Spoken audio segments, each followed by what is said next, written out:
First off, I would like to discuss the reason why we are here in this Friday afternoon. Obviously, everyone wants to have financial success. It's either you want to have a windfall or you want your money to grow slowly with you. And it depends on your time frame and your whether you're invested in the long term or short term. Both will need some knowledge on technical analysis. And here we go. Okay, first off, if you can see on your screen, there is a chart on the PSEI index. This chart was created last July 29, 2019. And I have set targets for the chart for the PSEI index that might be possible towards the end of 2019. In the resistances, I'm looking at 8,200. And then next one is 8,360. And then 8,500. And then eventually the 9,000 level, which is the all-time high. On the downside, I see the support at 8,000. If this is breach, most likely we will see lower levels for the index in the coming months. As you can see on the screen, these are the key levels. Now, for us to maintain an upward bias towards the next 5 or 6 months or so, we need to understand the PSE index key factors. Now, number one, we always rely on a strong domestic consumer economy. Ours is a self-sustaining economy wherein most of the companies that produce products are sold locally. We also need to see strong corporate earnings. And we are hoping that the infrastructure projects, the build program of the government will push through towards the second half of the term of the President Duterte. Now, on the fourth one, the Philippine midterm election, it's over and done with. I think it was fairly peaceful. And the population has spoken, and they are supportive of the current administration. Now, regarding the US-China trade war, which is really affecting not only the Philippine stock market, but the whole capital markets as well in the world, we have to understand that US buys most of China's products. So they are negotiating on a stronger perspective. But we also have to understand that China is now looking for other markets, especially the Asian market. And we also have to take into consideration that China is the only buyer of US Treasury bonds. Now, what is a US Treasury bonds? These are government IOUs. These are essential for the United States to continue its day-to-day operations. Without these treasury bonds, they will probably be closing shop. My verdict for the 2019, I still believe that the market will be so good. Paid gurus, mentors, and subscription will run out of business. I'm expecting that towards the end of 2019 or early 2020, we will see the market hit all-time highs. Now, together with this, we expect select issues to give multi-bagger returns. And for us to have a clear understanding, we really need to have a good background on technical analysis. My topic for today is technical analysis and beyond. And I hope you find this a very useful tool in your trading decisions. First topic is Fibonacci retracement. Fibonacci retracements are ratios used to identify potential reversal levels. These ratios are found in the Fibonacci sequence. The most popular Fibonacci retracements are 61.8%, 38.2%.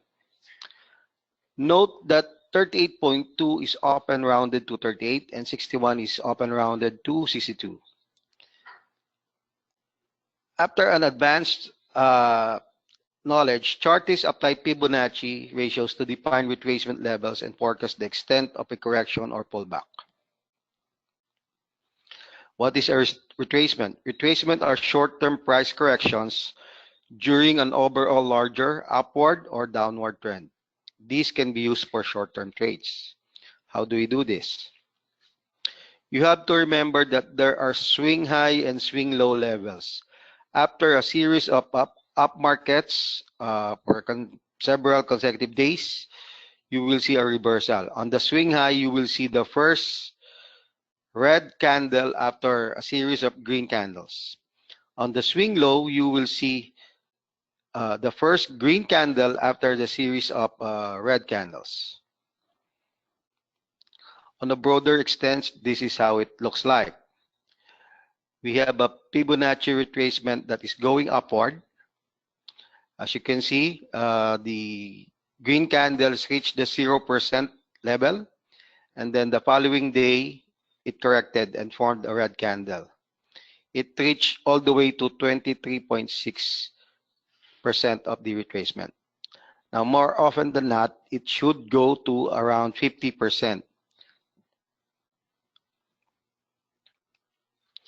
On the downward level, we can see that the red candles also reach the 0% point, and then the green candle appeared the following day. It reached the resistance at 50% and then continued on with the down red candle. Now, how do you take advantage of this? Most move will retrace around the Fibonacci levels, specifically around 50%. So if you see a chart going strong, going up for several days, and then a swing high was detected and a reversal is confirmed, what you normally do is wait for it to reach the 50% to get into the stock again. That way, you will not be a victim of what we call FOMO, fear on missing out, where you keep on trying to catch up with the fast rising stock. In the same manner, when it's going down, if you want to sell again, you wait for it to make a retracement to 50% so that you will be able to get a good price. My verdict on Fibonacci retracement, it's good for intraday trading or short-term trading. You can also ride the swings or corrective phases of the market. But more often than not, this is not used on long term. Our next topic is I made this I think most of you are familiar with my KISS principle, and I have done several seminars all throughout the country with this, and I have come up with this conclusion that a lot of experts like to complicate things so they can charge higher fees for their services. Now, let me tell you this, they themselves don't know what they're talking about. We'll find out in a few minutes. Next topic is Elliott Wave theory. Elliott Wave theory is used to analyze financial market cycles and forecast market trends by identifying streams in investor psychology, highs and lows in prices, and other collective factors. Elliott Wave theory is somewhat based on the Dow theory in that stock prices move in waves because of the fractal nature of markets. However, Elliott was able to break down and analyze them in much greater detail. Let's go further. Dow theory is an analysis that explores the relationship between the Dow Jones Industrial Average and the Dow Jones Transportation Average. When one of these average climbs to an intermediate high, then the other is expected to follow suit within a reasonable amount of time. This is somehow happening when regards to Dow Jones and then the Philippine Stock Exchange. Some people believe that when the Dow Jones goes up, the Philippine Stock Exchange goes up. On the other side of the coin, if Dow Jones Industrial Average goes down, the Philippine Stock Exchange Index also goes down. But believe me, in the past 24 years, I have seen PSEI move ahead than Dow Jones Industrial Average. Now, further to the primary of Elliott Wave. Fractal is defined as a curve or geometric figure, each part of which has the same statistical character as the whole. Fractals are useful in modeling structures such as eroded coastline or snowflakes, in which similar patterns recur at progressively smaller scales, and in describing partly random or chaotic phenomena such as crystal growth, fluid turbulence, and galaxy formation. Now, I leave it to you if you understand what I just said. I have been in the market for 24 years and I haven't understand the meaning of fractal. This is the traditional Elliott wave pattern. You see waves 1, 2, 3, 4, and 5, and then the concurring pattern of ABC. Now, for Elliott wave to work effectively, this pattern has to be formed. My problem in this Elliott wave pattern is that most of the time, on the third wave, the fourth, which is supposedly another step towards the towards to higher prices, doesn't happen. And when it doesn't happen, you have to reset the Elliott wave pattern. So it's very selective. Very few stocks follow the pattern. Aside from the traditional pattern, it also has categories. We have what we call the grand super cycle, the cycle, primary, intermediate, minor, minuet, and sub-minuet. If you follow gurus or stock market experts using Elliott wave theory, it is very difficult to ask them which cycle we are in the moment, because if the pattern doesn't follow through, usually you will be given excuses that we are currently right now on the super cycle minute of the sub minuet, which is really very complicated for even a tenured trader like me. Now, my verdict on Elliott wave theory. Elliott wave theory is good if the pattern is completed, but if not, it's a very complicated theory for me. And I think you will agree, and maybe put this Elliott wave theory probably down the burner, or if you have experience enough and read about technical analysis, maybe you can consider using this one. Next is Japanese candlesticks. The candlestick charts are thought to have been developed in the 18th century by Monisha Homa, a Japanese rice trader of financial instrument. They were introduced to the Western world by Steve Neeson in his book, Japanese Candlesticks, Charting and Techniques. What you're seeing on the screen right now is the bullish and bearish sticks. These are the fundamental candle formation. On the bullish side, it will be bullish or green in color if the closing price is higher than the opening price. On the opposite side of the coin, the bearish candlestick will become red if the close price is lower than the open price. Okay, so let's proceed. These are several bullish patterns that you have to understand if you want to use Japanese candlesticks. Bullish breakaway, bullish concealing baby swallow, bullish doji star, bullish engulfing. Now, the problem with this one, it has to have also a series of candles so that you can have a better understanding on the patterns. Just like Elliott wave theory, I find this very complicated. But there are several traders I know that uses these Japanese candlesticks and are very profitable on their trades. Bearish patterns, the same thing. Abandon baby, advanced block, breakaway, dark cloud cover, so on and so forth. My problem with this one is that sometimes you will see a bearish pattern, supposedly bearish pattern, for example, three line sticks, but if you will look at the previous chart, previous patterns, it's almost the same as bullish engulfing. So, which is which? Dodgies. Um, this is very effective in predicting the following movement of the stock. For example, if it forms a hammer, um, the following day should be a bullish uh, price action for the stock. If it forms um, grave, gravestone doji, it's going to be a bearish price action for the stock.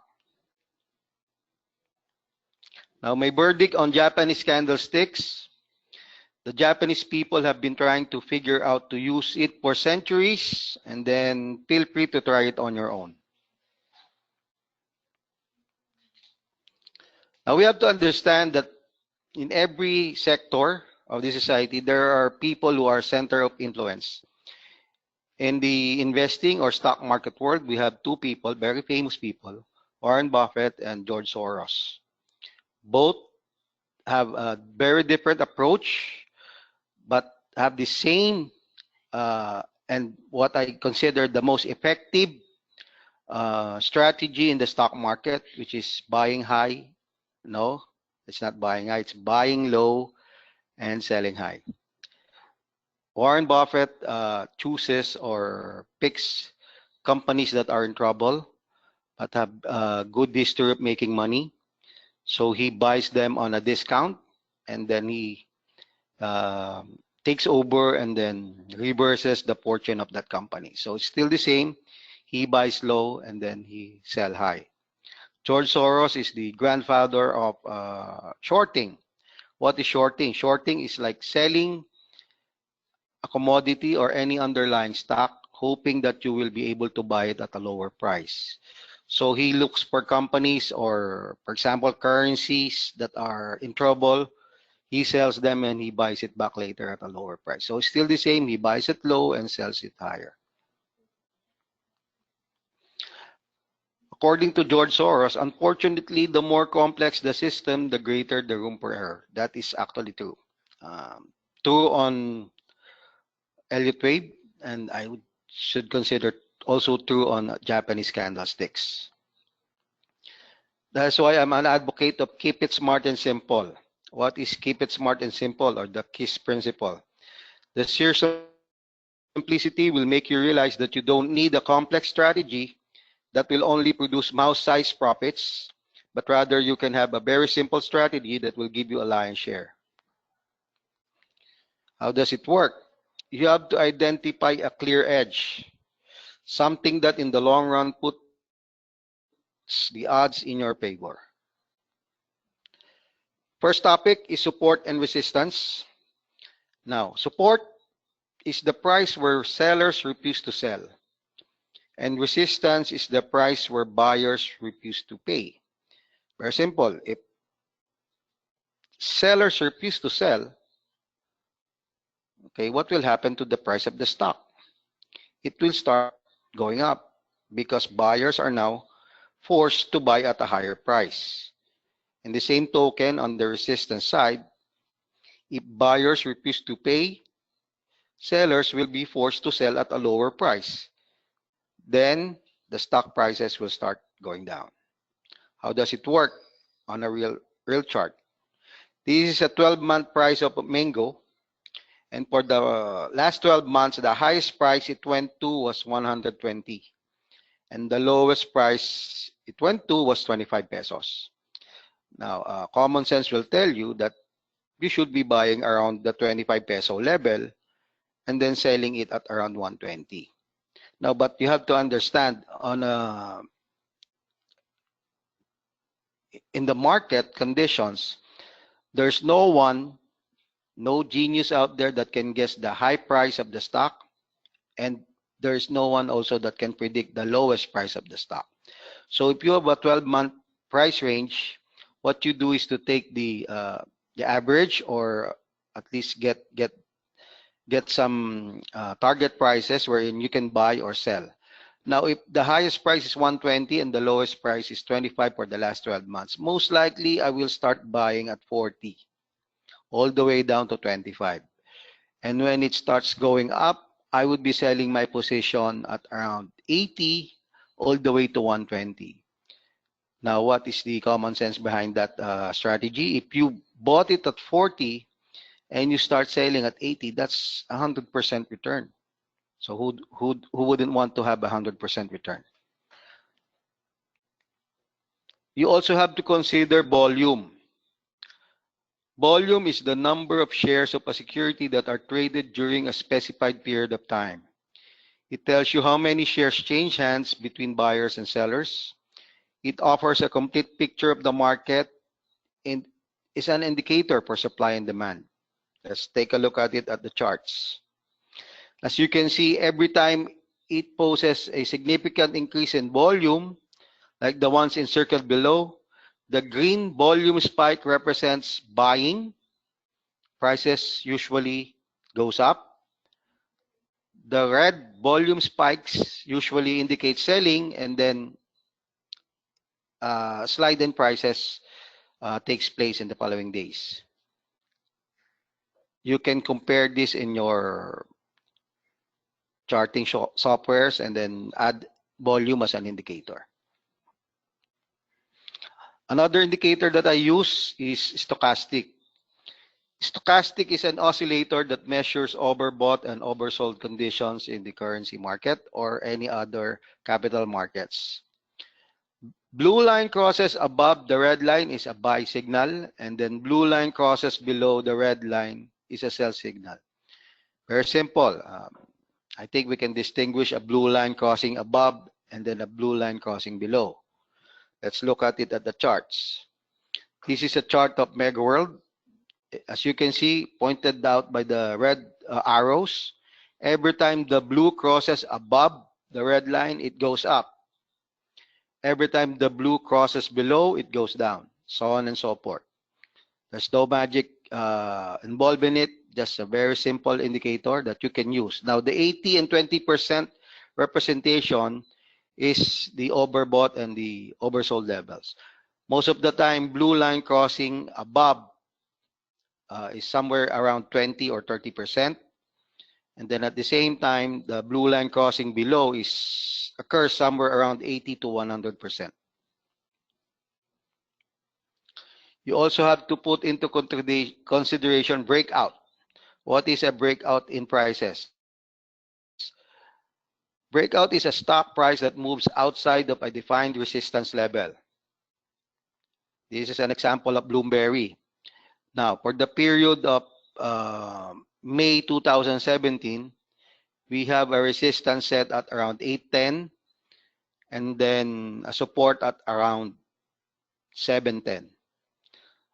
So you can trade it effectively, buying it at around 7 and then selling it at around 8 pesos. But if you can see it around April of 2017, it had a breakout.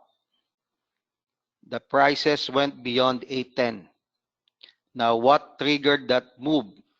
If you can see below the indicator, the volume showed an increase for several days, and it continued so on and so forth to the point that it actually created 810 as the new support rather than a resistance. It broke through that resistance of 810 and went on to trade above, I think, around 9 pesos. So 810, the normal resistance, became the new support for the stock. So what you should watch out for is in breakout is the volume that accompanies it. Opposite of breakout is, of course, breakdown, a stock price that moves outside of a defined support level. How does it look in a chart? This is the breakdown chart. Support is established at around 880 with resistance at around 1050. You can see that sometime in May, around second week to last week of May, the price went down and broke the support level of 880. Now, what accompanied it is a selling volume, and the selling volume continued until July of, I think this is also 2017. I forgot the particular name of the stock, but it doesn't matter. A breakdown, same with breakout, is also accompanied by a volume, but this time selling volume as indicated by the red volume spikes. Now, aside from the indicators that I have mentioned above, I also use common sense. What is common sense? The ability to think and behave in a reasonable manner and to come up with good decisions. I think everybody is capable of using common sense. If you cannot use common sense, then you are fairly uncommon. This is a stock called Megawide. As you can see, I have established the support and resistances. Now, support and resistances can also mean an upward trend channel, just like the one you're seeing on your screen right now.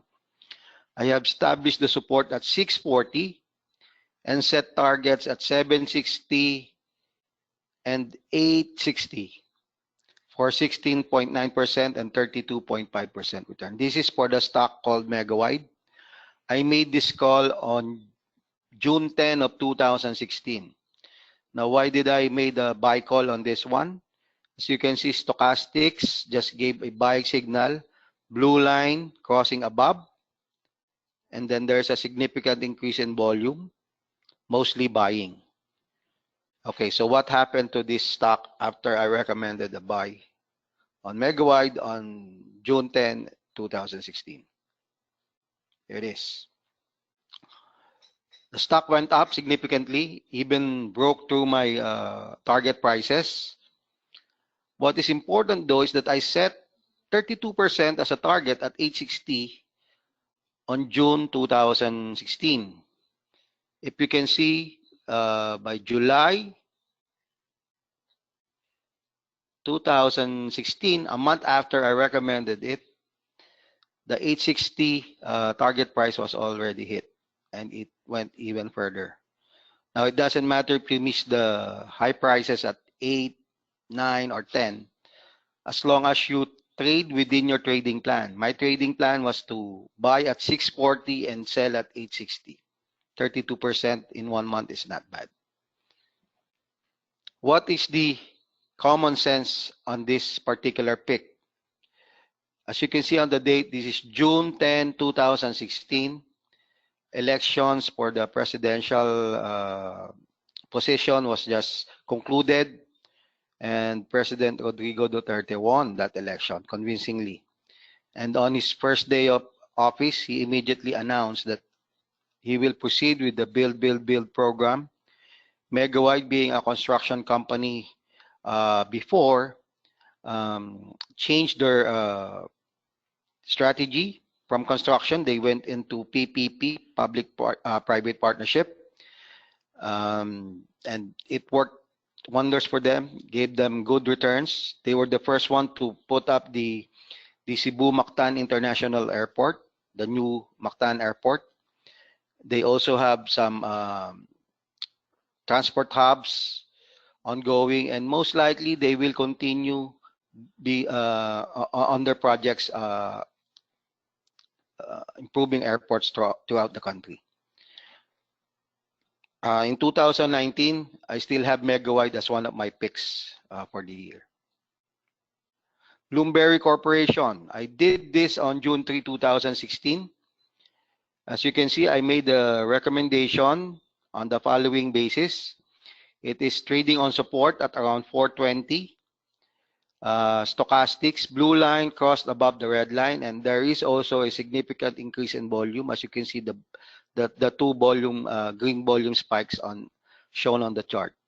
My targets for this one is around 540 for a 21% return, and then 660 for a 48.4% return. Let's see how it fared a month after. Actually, not just a month after.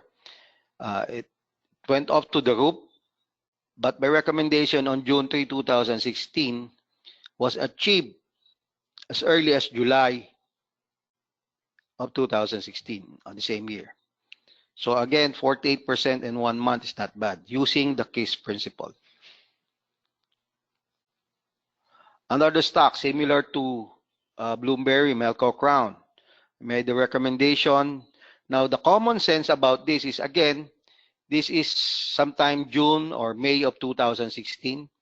The presidential election was concluded, and what was important on that presidential election, when Rodrigo Duterte won, he immediately made a pivot towards China. Now, you have to understand that gambling is second nature for the Chinese.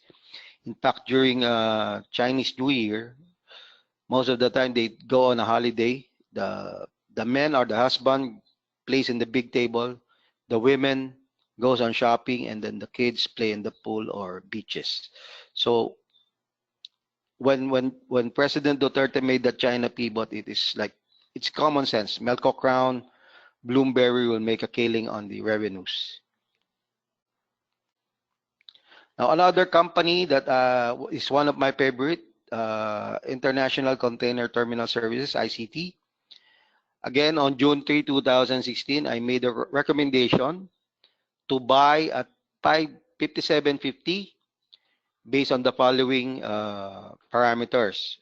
Stochastics, again, blue line cross above the red line. There is significant increase in volume. And I have set my targets at 69.50 for 17.2% and around 78.60 for a 34% return. Now, ICTSI is one of my favorite because this is a company, Filipino owned, but it earns in dollars. So they invest in peso, but they gain their return in dollars. So they also make profits on the currency exchange depending on the situation at that moment. But at this particular time, June 3, 2016, the indicators were all aligned, and I said, let's go for it. Buy ICT at around 57.50. Let's see how it fared. Again, the targets were achieved in what? 2 months after it was recommended. For what is the projected return? 34% in 2 months. Again, not bad. Using KISS principle. Another stock that I recommended on September 30, 2016, Agri-Nurture. This is one of the most controversial stocks because the owner, chairman, was somehow dragged into a political scandal with the B-Nice back then.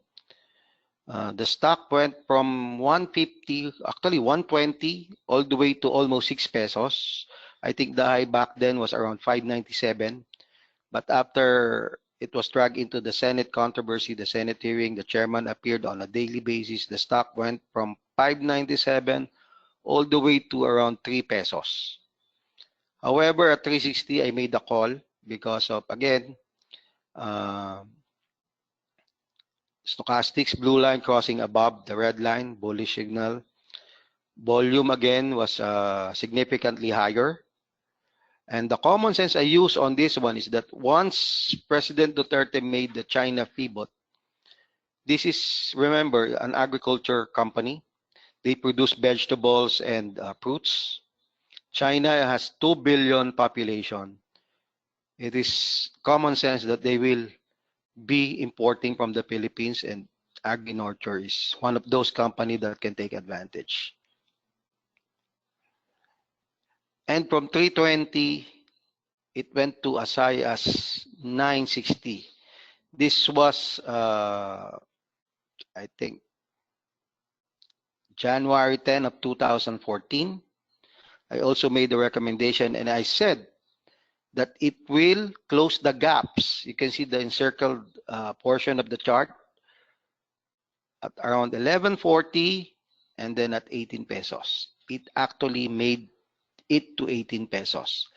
You have to understand also that this also has a gap at around 22 pesos. It is currently trading or hovering at around 14 pesos. With good fundamentals inside, who knows, it might just make a trip to 22 pesos again. Now, we also have three principles that have guided me to be successful in this business. And I hope you can come up with your own soon. My number one principle is you have to be smart but be simple. You have to be first but be calculated. And third and most important one, find a good mentor but be better. Because if you will find a good mentor and you will just be a mentee all your life, there's no way for you to succeed. Again, keep it smart and simple. Apply very simple methods in trading. Don't overcomplicate your trading. It's the same. Both will give you complicated